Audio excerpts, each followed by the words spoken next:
Good evening. This is yours life parables. வாங்க வீடியோக்குள்ள போகலாம். இன்னைக்கு நாம பார்க்க போற இந்த அலசல் ரொம்ப ரொம்ப முக்கியமானது. நம்ம எல்லார்கிட்டயும் இருக்கிற ஆனா நாம அடிக்கடி மதிக்க தவற ஒரு விஷயம். ஆமாம், இது நம்ம வாழ்க்கையோட அஸ்திவாரமே கூட. அதுதான் நேரம். ஒவ்வொரு நாளும் நம்ம ஒவ்வொருத்தரோட கணக்குலயும் மிக சரியா 86,400 வினாடிகள் வரவு வைக்கப்படுது. பணக்காரர், ஏழை, படிச்சவங்க, படிக்காதவங்கன்னு எந்த ஒரு பேதமும் இல்லாம எல்லாருக்கும் இதே அளவுதான். ஆனா அந்த வினாடிகளை நம்ம எப்படி முதலீடு செய்றோம் அப்படிங்கிறது தான் நம்ம எதிர்காலத்தையே தீர்மானிக்க போகுது. நீங்க சொல்றது ரொம்ப சரி. நான் இப்போ நேயர்கள் கிட்ட ஒரு கேள்வி கேக்குறேன். இன்னைக்கு காலையில கண் முழிச்சதும் நீங்க முதல்ல செஞ்ச காரியம் என்ன? இன்னைக்கு நான் இதையெல்லாம் சாதிக்க போறேன்னு ஒரு தெளிவான நோக்கத்தோட எழுந்தீங்களா? இல்ல முதல் வேலையா கையில போன் எடுத்து சமூக வலைதளங்களை உருட்ட ஆரம்பிச்சிட்டீங்களா? இந்த ஒரு கேள்விக்கே உங்க மனசாட்சி சொல்ற பதில் தான் நீங்க உங்க நேரத்தை உண்மையிலே மதிக்கிறீங்களா இல்லையான்னு அப்பட்டமா காட்டிடும். அப்போ இந்த எண் 86,400 இது வெறும் வினாடிகள் இல்லையா? இல்லவே இல்ல. இவை வெறும் வினாடிகள் இல்லை, இவை வாய்ப்புகள். ஒவ்வொரு வினாடியும் ஒரு புதிய வாய்ப்பு. ஒவ்வொரு நாளும் நமக்கு 86,400 புதிய வாய்ப்புகள் கிடைக்குது.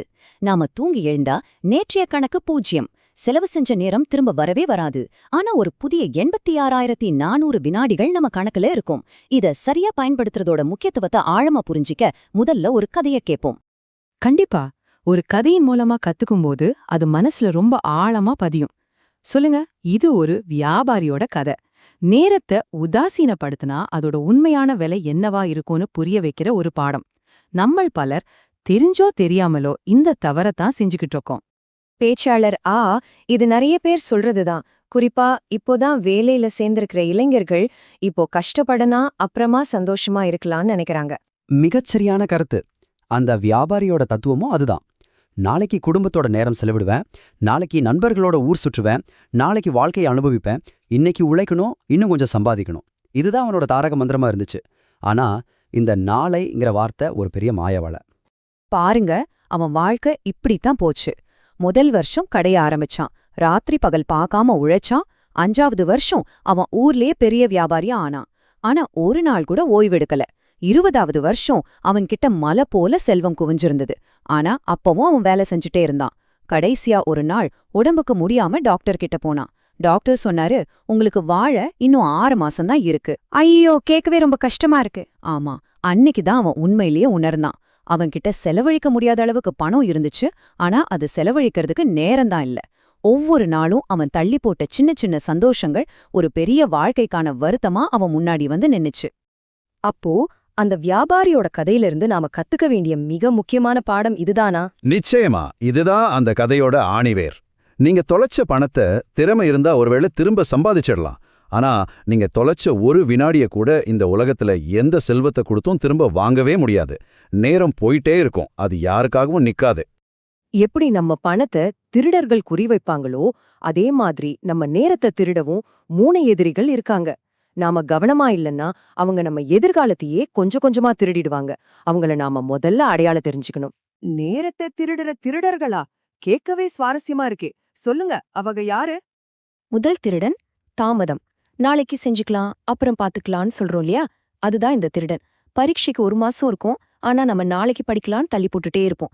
கடைசி நாள் ராத்திரி முழுக்க கண்முழிச்சு படிக்கும்போது தெரியும் இந்த தாமதங்கிற திருடன் நம்ம கிட்ட இருந்து எவ்வளவு பொன்னான நேரத்தை திருடியிருக்கான்னு. இது மாணவர்களுக்கு மட்டும் இல்ல, ஒரு ப்ராஜெக்ட் டெட்லைன் வர்ற வரைக்கும் தள்ளி போடுற இளம் ஊழியர்களுக்கும் இது 100க்கு 100 பொருந்தும். மிக சரியா சொன்னீங்க. 2வது திருடன் கவலை. இன்டர்வியூல என்ன கேட்பாங்களோ, வேலை கிடைக்குமா, அவங்க என்ன நினைப்பாங்களோனோ, இன்னும் நடக்காத விஷயங்களுக்காக நடந்துகிட்டு இருக்கிற நிகழ்காலத்தை வீணடிக்கிறது. இது ஒருபோதும் கொடுக்க தேவையே இல்லாத கடனுக்கு வட்டி கட்டுற மாதிரி. ஆமா, இந்த கவலை நேரத்தை மட்டும் இல்ல, நம்ம மன அமைதியும் சேர்த்து திருடிடுது. அதுக்கு இந்த ஸ்லைட்ல இருக்கிற புள்ளி விவரம் ஒரு சிறந்த உதாரணம். பாருங்க, ஆய்வுகள் என்ன சொல்லுதுன்னா, நம்ம கவலைப்படுற விஷயங்கள்ல 85% நடக்கிறதே இல்ல. என்னது 85%? ஆச்சரியமா இருக்கு. அப்படியானால் நாம் கவலைப்படும் பெரும்பாலான விஷயங்களுக்கு நாம் தேவையில்லாமல் நமது மனவைதியையும் நேரத்தையும் விலையாக கொடுக்கிறோம். பேச்சாளர் 3வது திருடன் ஒப்பிடுதல். இது இப்போ இருக்கிற இளைஞர்கள் மத்தியில ஒரு பெரிய நோய் மாதிரி பரவிக்கிட்டு இருக்கு. இன்ஸ்டாகிராம்ல நண்பனோட பயண கதைகளை பார்த்துட்டு, லிங்க்டின்ல சக ஊழியரோட பதவி உயர்வை பார்த்துட்டு நம்ம வாழ்க்கையோட பிஹைண்ட் த சீன்ஸை கூட அவங்களோட ஹைலைட் ரீல ஒப்பிட்டு பார்க்கறது. இது நேரத்தை மட்டும் திருடுதில்ல, நம்ம தன்னம்பிக்கையும் நம்ம மகிழ்ச்சியையும் சேர்த்தே திருடிடுது. மத்தவங்களோட ஓட்டப்பந்தயத்தை பார்க்கற நேரத்துல நம்ம பாதையில நாம ஒரு அடி எடுத்து வச்சிருக்கலாம். சரி, இந்த எதிரிகள் கிட்ட இருந்து எப்படி தப்பிக்கிறது, நேரத்தை எப்படி ஒரு முதலீடா மாத்துறதுன்னு பார்க்க அடுத்ததா ஒரு ஊக்கமளிக்கிற கதையை பார்ப்போம். இது ஒரு மணி நேரத்தோட சக்தியை பத்தின கதை. வெற்றிக்கான ஒரு வரைபடம்னே இதை சொல்லலாம். கேட்க ரொம்ப ஆவலா இருக்கு. ஒரே ஊர், ஒரே பள்ளி, ஒரே மாதிரியான குடும்ப பின்னணியிலிருந்து வந்த 2 நண்பர்கள். ஒருத்தன் வாழ்க்கையை இன்னிக்கே அனுபவிக்கணும்னு நினைச்சான். ஒவ்வொரு சாயங்காலமும் வெப் சீரிஸ், மீம்ஸ்னு நேரத்தை செலவழிச்சான். இன்னொருத்தன் அவனும் வாழ்க்கையை அனுபவிச்சான், ஆனா நாளைக்காகவும் திட்டமிட்டான். ஒவ்வொரு நாளும் சாயங்காலம் 1 மணி நேரம் மட்டும் ஒரு புதிய திறமைய கட்டுக்கொள்ள முதலீடு செஞ்சான். 10 வருஷம் கழிச்சு முதல் நண்பன் இன்னும் அதே இடத்துல நின்னுட்டு தனக்கு அதிர்ஷ்டம் இல்லைன்னு புலம்பிட்டு இருந்தான். ஆனா அந்த 2வது நண்பன் தன் துறையில ஒரு தவிர்க்க முடியாத நிபுணனா வளர்ந்து நின்னான். அப்போ அந்த 2வது நண்பன் சொன்ன பதில் ரொம்ப ஆழமானது. கூட்டு வட்டிங்கிற வார்த்தைய பணத்துக்கு மட்டும் இல்ல, நேரத்துக்கும் பயன்படுத்தலான்னு அருமையா புரிய வச்சான். ஆமா, முக்கியமான விஷயம் அதுதான். அவன் நண்பன் கிட்ட சொன்னா, நீ என்ன அதிர்ஷ்டக்காரன் சொல்ற, நான் இத அதிர்ஷ்டம்னு சொல்ல மாட்டேன். ஒவ்வொரு நாளும் நான் 1 மணி நேரம் முதலீடு செஞ்சேனே, அதோட கூட்டு வட்டி தான் இந்த வெற்றின்னு சொன்னான். அதிர்ஷ்டம்ங்கிறது வேற ஒன்னும் இல்ல, தொடர்ந்து நேரத்தை சரியா முதலீடு செய்யறதுதான். ரொம்ப அருமையான கதை. அப்போ நாமளும் நம்ம நேரத்தை ஒரு முதலீட்டாளரா இருந்து எப்படி பயன்படுத்துறது? ஏதாவது நடைமுறை வழிகள் இருக்கா? நிச்சயமா இருக்கு. இப்போ நம்ம தியரியை விட்டுட்டும் நேரத்தை எப்படி மீட்டெடுக்கிறதுன்னு நடைமுறையில பார்க்க போறோம். இது உங்க வாழ்க்கையை இப்போதே மாத்துறதுக்கான சில சக்தி வாய்ந்த கருவிகள். 4 எளிய படிகள் தான். முதலாவது, காலையில எழுந்ததும் போனை தொடுறதுக்கு முன்னாடி ஒரு 5 நிமிஷம் அமைதியா உட்கார்ந்து இன்னைக்கு என் நோக்கம் என்னன்னு யோசிங்க. 2வது, உங்க டு-டூ லிஸ்ட்ல 10 விஷயம் இருக்கலாம், ஆனா எல்லாமே முக்கியம் இல்ல. இன்னைக்கு உங்க படிப்புக்கோ வேலைக்கோ இல்ல உங்க வளர்ச்சிக்கு மிக முக்கியமான 3 வேலையை முடிவு பண்ணி அத முதல்ல முடிங்க. 3வது, உங்க நேரத்தை திட்டமிடுங்க. கவனச்சிதறல்களை தவிர்க்க 1 மணி நேரம் ஃபோக்கஸ் செஷன் ஒதுக்குங்க. சமூக ஊடகங்களை அணைத்துவிட்டு ஒரு வேலையில மட்டும் கவனம் செலுத்துங்க. ஒரு நாளைக்கு 1 மணி நேரம் இப்படி சேமித்தா வருஷத்துக்கு 365 மணி நேரம் கிடைக்குது. கடைசியா, சரியான நேரம்னு ஒண்ணுக்காவும் காத்திருக்காதீங்க.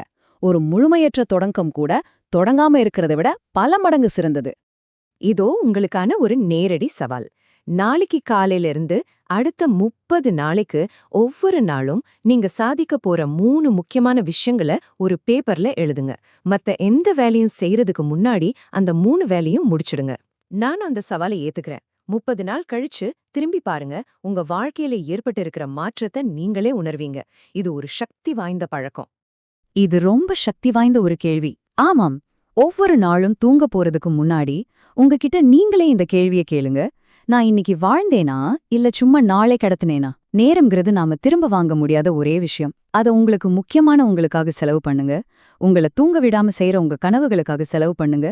உங்களை நீங்களே மேம்படுத்திக்கிறதுக்காக செலவு பண்ணுங்க. உங்க கனவு இன்னும் உயிரோட இருக்கா? அதுக்காக இன்னைக்கே ஒரு அடி எடுத்து வைங்க. கடைசியா ஒன்னே ஒண்ணுதான். உங்கள் நேரத்தை மதியுங்கள், உங்களை மதியுங்கள், உங்கள் வாழ்க்கையை மதியுங்கள். இந்த வீடியோ பிடித்திருந்தா லைக், சப்ஸ்கிரைப் அண்ட் ஷேர் செய்யுங்கள். இந்த வீடியோவில் நீங்கள் எதனை கற்றுக்கொண்டிருக்கிறோளோ அதனை வாழ்வில் எப்படி கொண்டு வரலாம் என்று சிந்தித்துக் கொண்டே இருங்க. அடுத்த வீடியோவில் உங்களை சந்திக்கிறேன். This is yours, Life Parables.